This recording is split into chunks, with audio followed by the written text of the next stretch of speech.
Hey guys, it's Jasmine, Miss Peggy's daughter.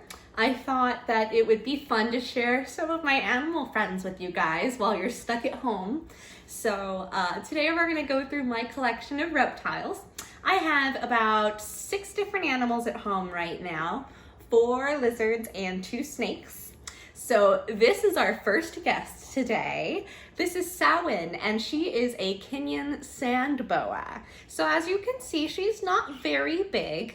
These snakes don't get super large. She may grow another foot or so over her life, but not a ton.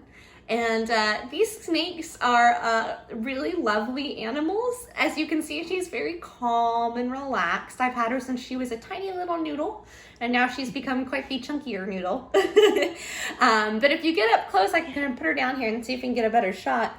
You'll see that she doesn't have much of a neck. Her head kind of goes right into her body. And that's because Samhain is a very old species of snake. These snakes come from Africa, like their name suggests. They are from Kenya. They are Kenyan sand boas. And these snakes have a very streamlined design like that because they're meant to dig underground. They're usually in the sand, like their name, a sand boa. So these guys have their eyes kind of situated on the top of their heads. They have not much of a neck at all.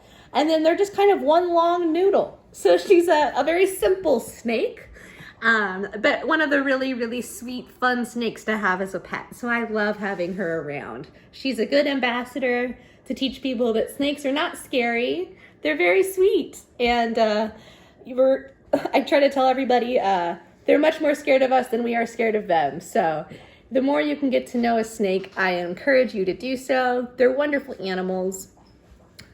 And this is Samhain, the sand boa. What does Samhain eat? Samhain is a carnivore, which means that she only eats meat. She doesn't like her vegetables. So this little snake eats little mice. Generally speaking, when you look at a snake, you'll see that the end part of their body is a little bit thicker than the front part of their body.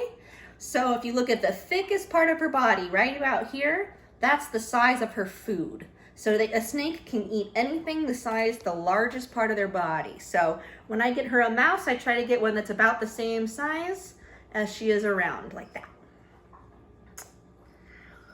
And that's Samhain.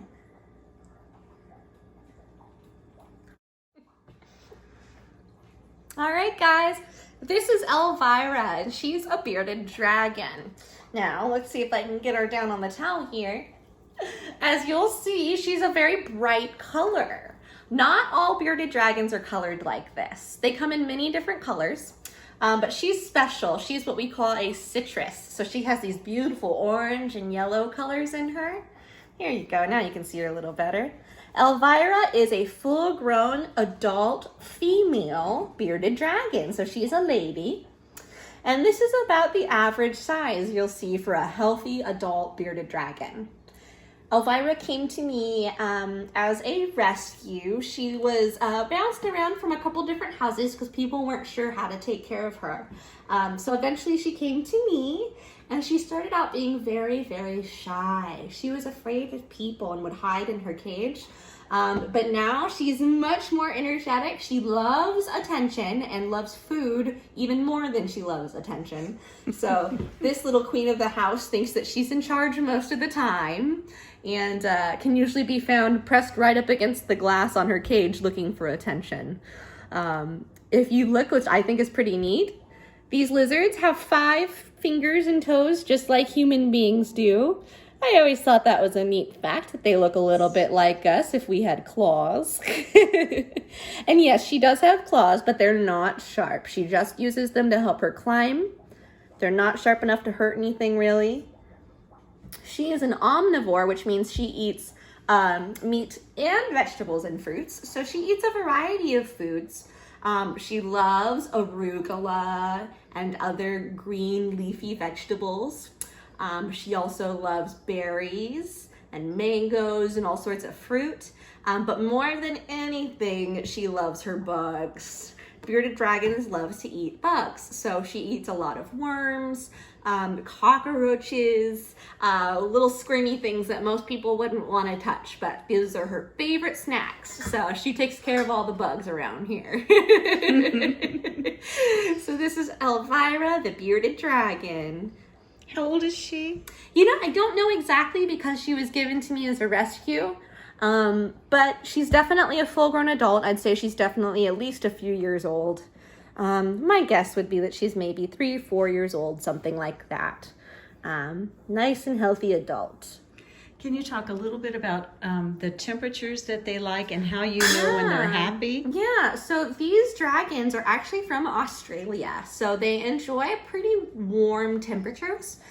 In their cage, they need to have adjusted temperatures where it's hot on one side and cold on the other side so that they can move around and get comfortable no matter how they're feeling.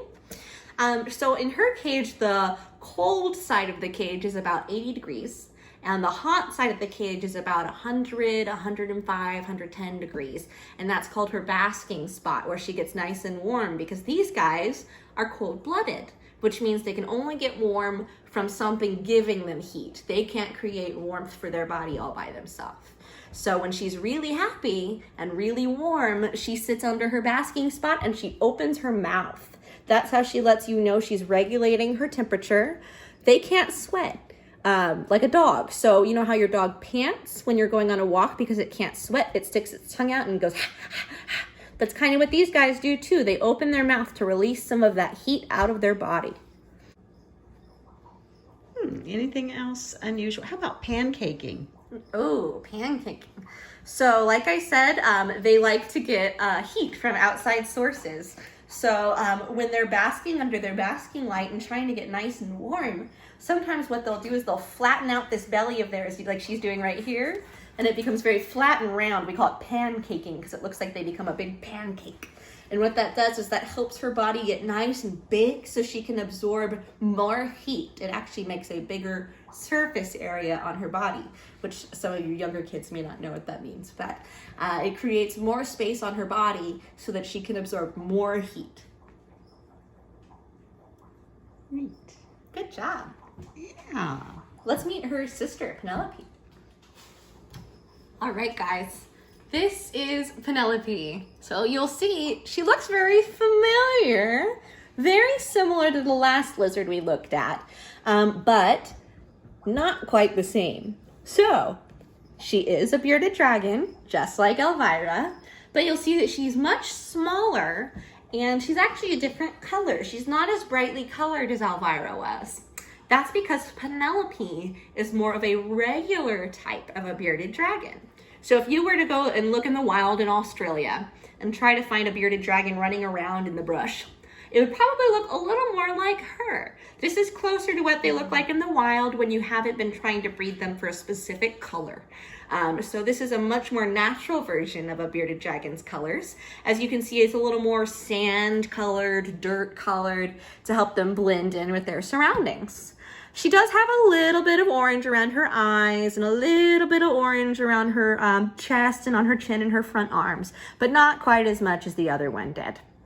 Now you may be wondering, why is Penelope so much smaller than Elvira? Well, Penelope is a very special bearded dragon. When she was little, she got very, very sick. And when I mean little, I mean little. She was a little baby dragon. And Penelope actually lost her eyesight. So Penelope is mostly blind. So because she was sick at such a young age and she lost her eyesight at such a young age, her body didn't develop quite as quickly as a normal bearded dragon would. So she kind of stopped growing in a teenager phase. So she's about the size of what we call a juvenile or a subadult bearded dragon, kind of like a teenager.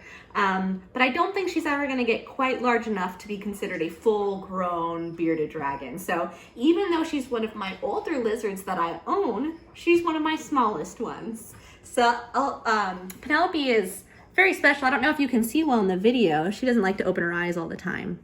but she has what we call juvenile cataracts, which means that her eyes, if you look very closely, are actually kind of cloudy. Of course, she's got her eyes closed right now, so she's not going to let you see. But she doesn't have very good vision. It's hard for her to see. She can see big movements. She can, hear very well, so she can hear my voice and tell when I'm looking in her cage. But she has to be hand-fed. She can't find her food by herself, so she needs a little help with that. But otherwise, a very healthy and wonderful bearded dragon. Just needs a little extra care. And I gotta say, she's probably the nicest lizard I've ever met in my life. She loves to cuddle. She loves to hang out. And she's a good girl. So the reason bearded dragons are called bearded dragons is because of this. You can see she's got this kind of floppy chin skin underneath here. What happens is when bearded dragons feel threatened, they can actually puff this whole area out real big and turn it black, and it looks like a big black beard. And that's how they show their predators that they're angry or that they're tough. And so it's actually one of their defense mechanisms in the wild. They use that beard to show other people that they're tough. They are in charge and they're not afraid, and they open their mouth real big and try to look as big as possible to ward off that predator. So in the house here, we don't see them do that very often because we try to be very nice to them and not scare them. But every once in a while, I'll catch the girls in the morning and they'll stretch their beards out real big, and then they'll suck it back in, and then they'll stretch it out real big and they'll suck it back in. And sometimes they like to just puff it out in the morning and stretch out their beards just to make sure they still work. So Penelope is another one of my special ambassadors that I like to introduce people to. And I like to explain to people that lizards do take extra care. Reptiles, like lizards, snakes, can get sick just like a dog or a cat can. So it's important to remember, like with Penelope, to pay close attention to your lizard or to your snake's behavior. And if you notice that something's strange, that they're not acting the same as usual, or they're not eating the same as usual, it's important to take them to the vet. That's what we had to do with her. And thank goodness we did, because we were able to take care of her and give her antibiotics, and she survived. But she probably wouldn't have if we hadn't gone to the vet. So if you're interested in ever having a reptile as a pet, please keep that in mind. You'll need to find a good reptile vet nearby. And also just keep in mind that, their needs are like any other animals, and sometimes they're going to get sick. So you need to have some extra money saved for emergencies. Yeah. As you can see, she can move around pretty well on her own. She's very careful when she moves. She only takes a couple steps at a time because she wants to make sure she's not going to run into anything. But she loves to eat her fruits and her veggies and her bugs, just like her sister does. I just have to put them in her mouth for her. So it takes a little extra time to feed this girl. But she does eat the same diet as a normal grown-up bearded dragon. Just needs mom to feed it to her sometimes. Stay tuned for part 2, where you'll meet Charmander the Teku, Monty the ball python, and Tokay the Tokay gecko.